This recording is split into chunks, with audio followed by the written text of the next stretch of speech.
नारायण राधे राधे। आज हम सब श्रीमद् भगवद गीता के प्रथम अध्याय की चर्चा में गीता के शक्ति क्या है, जो गीता की शक्ति मूल है उसकी चर्चा करते हैं। सर्वधर्मान् परित्यज्य मामेकं शरणं व्रज। सब धर्म अधर्म जो भी हैं, जो अनुष्ठान विधि है, उनकी दास्तां का त्याग करके आप एकमात्र आत्मा के शरणपन्न हो जाओ, जहाँ प्रभु विराजमान है। यही माला मंत्र की, गीता माला मंत्र की यही शक्ति है। मेरे शरणापन्न हो जाओ। जो कहा गया है वो कौन है? वो मैं, जो मेरे शरणागत हो जाओ वो स्वयं साक्षात परमात्मा है। भगवान कहते हैं, अहम बीज प्रदः पिता बीजम माँ सर्वभूतानां। मैं उस मूल बीज का, जो सबके आत्मा में निवास है, उसका पिता हूँ, जनक हूँ।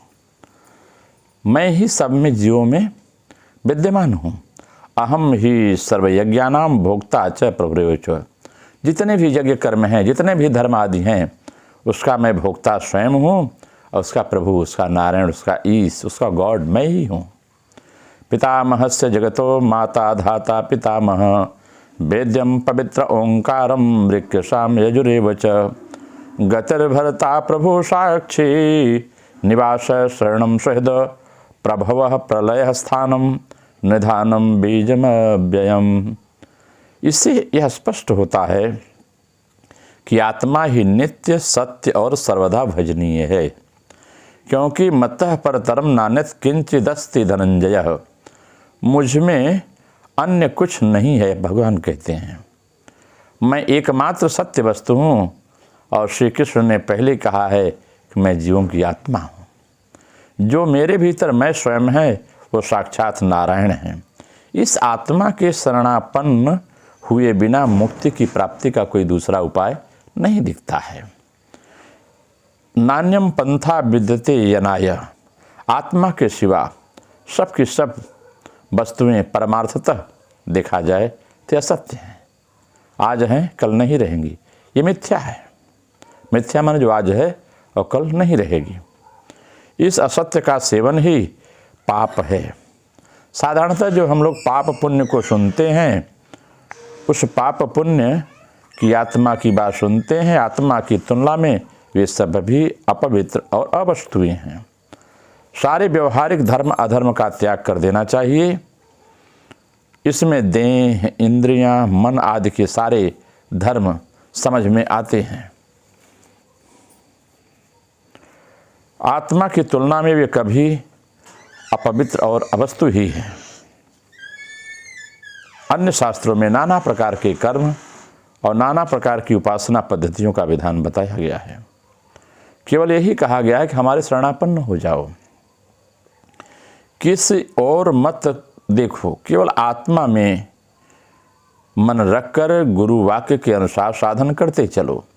इससे परम सत्य क्या है, तुम क्या हो, तुम्हारे सारे रहस्य समझ सकोगे।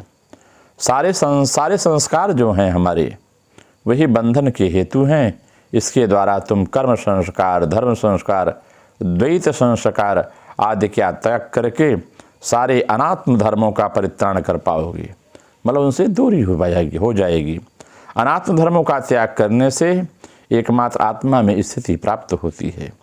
मनुष्य तभी शरणापन्न हो सकता है जब पहले फल आकांक्षा और कर्तव्यपन का जब अभिमान होता है, जब इसका अभाव हो जाए, तभी व्यक्ति शरणापन्न हो जाता है। साधन क्रिया के द्वारा क्रिया की परावस्था ही यह अवस्था प्राप्त कराती है। भागवत में भगवान ने उद्धव जी से कहा है कि तस्मात् त्वम् उद्धवो सृज्य चोदनां प्रतिचोदनां प्रवृत्तिश्च निवृत्तिश्च श्रोतव्यं श्रुतमेव च। मामेकमेव शरणात्मात्मनं सर्वदेहिनां यदि सार्वत्म भावेन मया स्यात् कुतो भयः। भागवत के 11वें स्कंध में उद्धव जी से भगवान कहते हैं कि हे उद्धव, कर्तात्म श्रुति स्मृति का त्याग करके, कर्तापन का अभिमान त्याग करके, प्रवृत्ति निवृत्ति श्रोतव्य श्रुत सब का त्याग करके देही को कि मैं आत्मा उसकी हूँ, मुझ में सर्वात्म भाव से शरण ग्रहण करे, इससे वह निर्भय हो जाता है। गीता में आत्म शरणागति ही गीता मंत्र की शक्ति है। यह शक्ति प्राप्त किए बिना आत्मा का दर्शन नहीं होता और तब तक व्यक्ति अभय नहीं होता। जब यह भाव आ जाता है तो इसका एक और प्रयोग है। इस भाव के आने के बाद मृत्यु टल जाती है, जीवन की मृत्यु टलती है। जब यहाँ ध्यान होगा इड़ा पिंगला सुषुम्ना नाड़ियों के अंदर मूलाधार स्वाधिष्ठान मणिपुर अनंत विशुद्ध आज्ञा चक्र में जब हम ध्यान करते करते अपनी बड़ी अवस्था को प्राप्त करते हैं तो उस समय हमारे धीरे धीरे जो रोग हैं ये दूर होने लगते हैं। चाहे आपके हृदय रोग हो, चाहे ब्लड प्रेशर का रोग हो, चाहे किडनी का रोग हो, चाहे लीवर का रोग हो, धीरे धीरे सबका उपशमन होता है और शुद्ध खून का संचार शरीर में होने लगता है। इससे व्यक्ति अपनी मजबूती को प्राप्त करता है। आगे की कथा में फिर मिलेंगे। नमो नारायण। राधे राधे।